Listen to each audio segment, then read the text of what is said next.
எச்சம் ஒரு முறை சிந்துகா என்னும் சிறப்பான பறவை ஒன்று மலை உச்சியில் இருந்த ஒரு பெரிய மரத்தில் வாழ்ந்து வந்தது.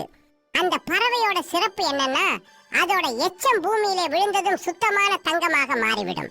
இந்த சிறப்பான பறவை அந்த மரத்தில் தனிமையாக வாழ்ந்து வந்தது.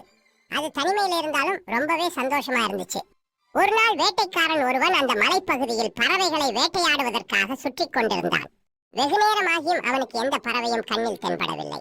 ஓய்வெடுப்பதற்காக சிந்துகா என்னும் பறவை தங்கியிருந்த அந்த மரத்தின் கீழ் வந்து ஓய்வெடுத்துக் கொண்டிருந்தார். அந்த நேரம் பார்த்து அந்த சிந்துகா எச்சத்தை போட்டது. அந்த எச்சமானது பூமியில் விழுந்ததும் தங்கமாக மாறியது. அந்த எச்சம் வேடனின் நேர் முன்பாக விழுந்தது. இதை பார்த்தவுடன் அதிர்ந்து மரத்தின் மேலே பார்த்தாள். மரத்தின் மேல் அந்த பறவை உட்கார்ந்து கொண்டிருந்தது.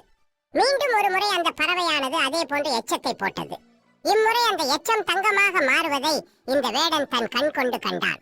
வேட்டைக்காரன் மிகுந்த அதிர்ச்சியுடன் பின்பு சற்று நேரத்தில் யோசித்தான்.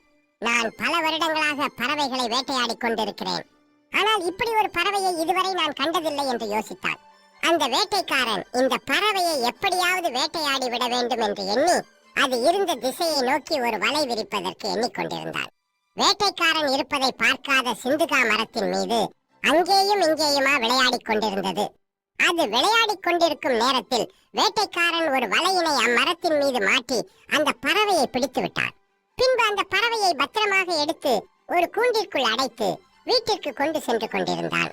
அப்பொழுது அந்த சிந்துகா பறவை வேடன் விரித்த வலையை கூட பார்க்காமல் நான் எப்படி இவ்வளவு கவனக்குறைவாக இருந்தேன் என்று எண்ணிக்கொண்டிருந்தது. ஆனால் வேடனின் யோசனையோ, இந்த பறவையை நான் வைத்திருந்தால் நான் நிச்சயமாக பணக்காரனாகி விடுவேன். ஆனால் இந்த பறவையினால் தான் நான் பணக்காரனானான் என்று மற்றவர்களுக்கு தெரிய வந்தால் இந்த பறவையை நான் ராஜாவிடம் கொடுக்கும்படி நேர்ந்துவிடும். அதை வைத்து நான் என் மீதி வாழ்க்கையை வாழ்ந்து விடுவேன். அதற்கு பதிலாக நானே இந்த பறவையை ராஜாவிடம் சென்று கொடுத்து விட்டால் ராஜா இதற்கு பதிலாக சில பரிசுகளை தருவார். வேடன் சிறிது நேரத்தில் அரசவைக்கு வந்து விட்டான். இதுதான் சரி, நானே சென்று இந்த பறவையை ராஜாவிற்கு கொடுத்து விடுகிறேன் என்று எண்ணிக்கொண்டு அந்த பறவையை எடுத்துக்கொண்டு வந்தான். அரசரை பார்த்து இந்த பறவையின் சிறப்பம்சத்தை பற்றி எடுத்து கூறினார். அரசர் வியப்படைந்து இந்த பறவை தங்கத்தில் எச்சமிடும் என்று கூறிக்கொண்டு வேலையாட்களை அழைத்து அந்த பறவையை பத்திரமாக பார்த்து கொள்ளும்படி கொடுத்து அனுப்பினார்.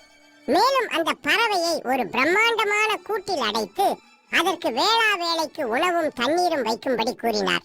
அந்த பறவை பறந்து விடாமல் பத்திரமாக பார்த்துக் கொள்ளும்படியும் கூறினார். அந்த நேரத்தில் அமைச்சர் ஒருவர் அரசரிடம் வந்து, அரசே, அது எப்படி ஒரு பறவை தங்கத்தில் எச்சமிடும் என்று சந்தேகத்துடன் கேட்டார். நீங்கள் எப்படி இந்த அறிவில்லாத வேட்டைக்காரனை நம்பலாம் என்று அந்த அமைச்சர் அரசனிடம் கேட்டார். இவன் கூறுவது பொய்யாக கூட இருக்கலாம். இவன் இந்த பறவையை காட்டி நம்மிடம் பணத்தை எதிர்பார்க்கிறான். அந்த பறவையை திறந்து விடுங்கள் என்று அந்த அமைச்சர் கூறினார். அந்த அமைச்சர் அரசரின் நம்பிக்கைக்குரியவராக இருந்ததால் அந்த அமைச்சர் கூறியதை அப்படியே ஏற்றுக்கொண்டு அந்த பறவையை திறந்து விடவும் வேடனை கைது செய்யும்படியும் ஆணையை பிறப்பித்தார். கூண்டை திறந்து விட்டவுடன் அந்த பறவை பறந்து சென்று அங்கிருந்த ஒரு கதவின் மேல் அமர்ந்து எச்சத்தை வெளியிட்டது. அதன் எச்சம் தரையில் விழுந்ததும் தங்கமாக மாறியது. இதை அங்கிருந்த அரசன், அமைச்சர், வேலையாட்கள் அனைவரும் பார்த்து வியந்தனர். அரசன் சிறிது நேரத்தில் நாம் தவறு செய்து விட்டோமோ என்று எண்ணி மிகவும் வருந்தினார். வேலையாட்களிடம் அந்த பறவை எப்படியாவது பிடித்து வாருங்கள் என்று கூறி கட்டளையிட்டார். வேலையாட்கள் அந்த பறவையின் பின்தொடர்ந்து மிகவும் வேகமாக ஓடினார்கள். ஆனால் அந்த பறவையோ அவர்களை காட்டிலும் மிகவும் வேகமாக பறந்து புதிதாக ஒரு இடத்திற்கு சென்று இனிமேல் நாம் கவனக்குறைவாக இருக்கக்கூடாது என்று தனக்கு தானே சத்தியம் செய்து கொண்டது. Please subscribe guys. கருத்து சாத்தியமே இல்லாத ஒரு விஷயமாக இருந்தாலும் அதை நாம் சற்று யோசித்து செயல்பட வேண்டும். அந்த பறவை புதிதாக சென்ற இடம் மனிதர்கள் யாரும் வராமல் இருக்கும்படியும் மேலும் மனிதர்கள் யாரும் தன்னை பிடிக்காத வகையிலும் இருக்குமாறு மிக உயர்ந்த ஒரு இடத்தில் சென்று அமர்ந்து கொண்டது.